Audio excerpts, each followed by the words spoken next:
Hello, and my name is Evelyn Smith. I'd like to begin with a poem by Ursula Fanthorpe. It is called Number 1 and the Butterfly. A garden, a boy, a butterfly. The garden gets on with growing, as gardens do. The boy is at a loose end. Boys often are. You have to wait for the butterfly. 3 boys altogether.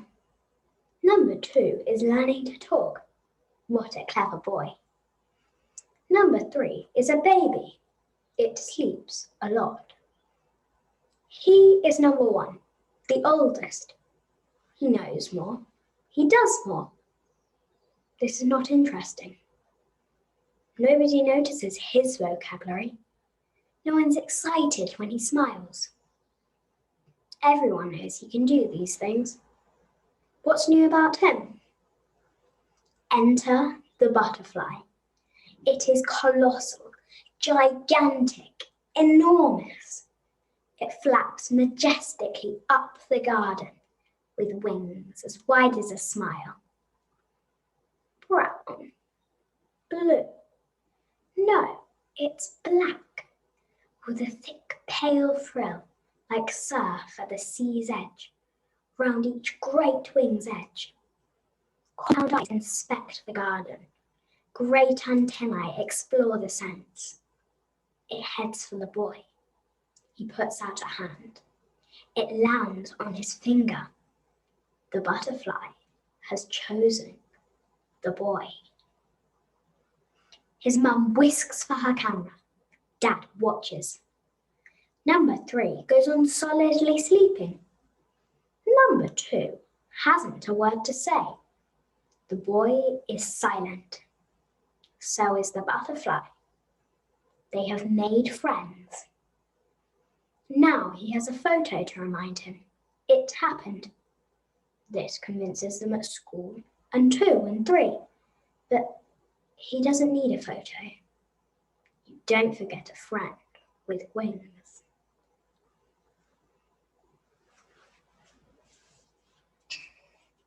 The following drama piece is from Beauty and the Beast by Ted Hughes. I play Floriette. She's been kidnapped by a bear. In this scene, she speaks to her kidnapper in an attempt to understand more about him.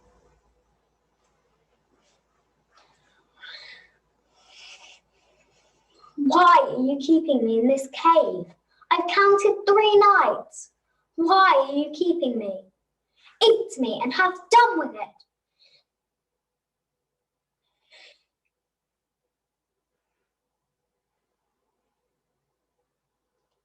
It's strange, but you seem to be a gentle bear.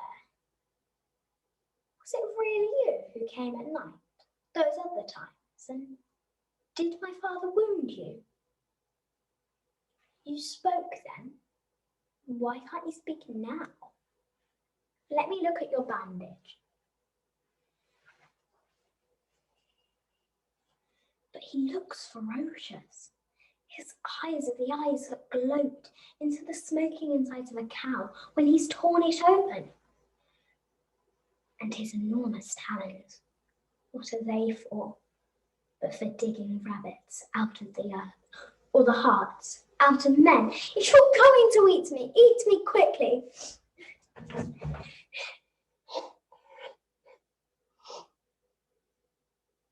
What are these? Have you brought me bilberries again? And blackberries? And raspberries? And apples? You're mysteriously kind, bear. What's the matter? Hounds, the hunters. The hunters are coming. They must have found your track. It must be my father and the hunters. Oh, come back! They'll kill you. Oh, he's gone.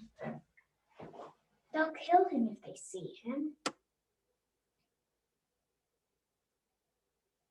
Why has he brought me here? Why is he so kind to me? Does he think I'm a bear? 3 days now he's fed me and watched me, and no one's frightened me. Why? Why? Why didn't he devour me? Is he lonely here? Oh, now they're going to kill him. To free me, they will kill him. They will kill my bear. I must stop them. Come back!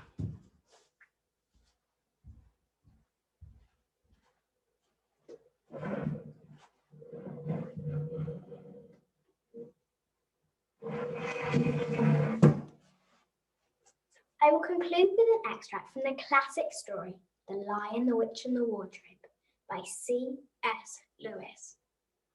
Lucy has discovered the land of Narnia by entering the wardrobe. But when she returns, will her siblings, Peter, Susan and Edmund, believe her?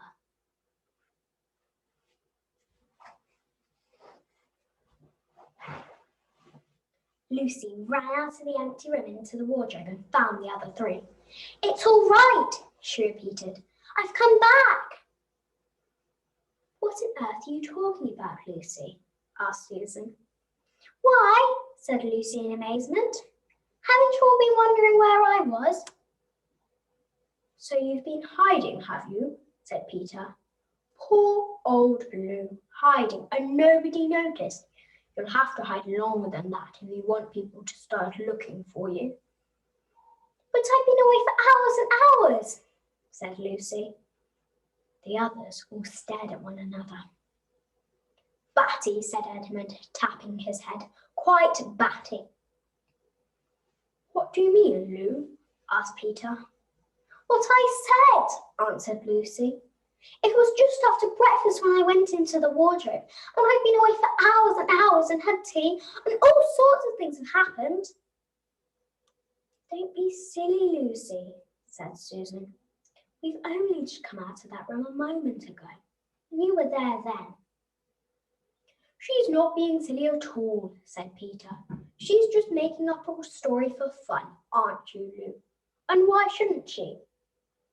"No, Peter, I'm not," she said. It's a magic wardrobe. There's a wood inside it and it's snowing, and there's a fawn and a witch, and it's called Narnia. Come and see." The others did not know what to think, but Lucy was so excited that they all went back with her into the room. She rushed ahead of them, flung open the door of the wardrobe and cried, "Now, go in and see for yourselves." "Why, you goose," said Susan, putting her head inside and pulling the fur coats apart. "It's just an ordinary wardrobe. Look, there's the back of it." Then everyone looked in and pulled the coats apart, and they all saw, Lucy herself saw, a perfectly ordinary wardrobe. "A jolly good hoax, Lou," he said as he came out again. "You have really taken us in. I must admit, we half believed you." "But it wasn't a hoax at all," said Lucy. "It was real." Thank you.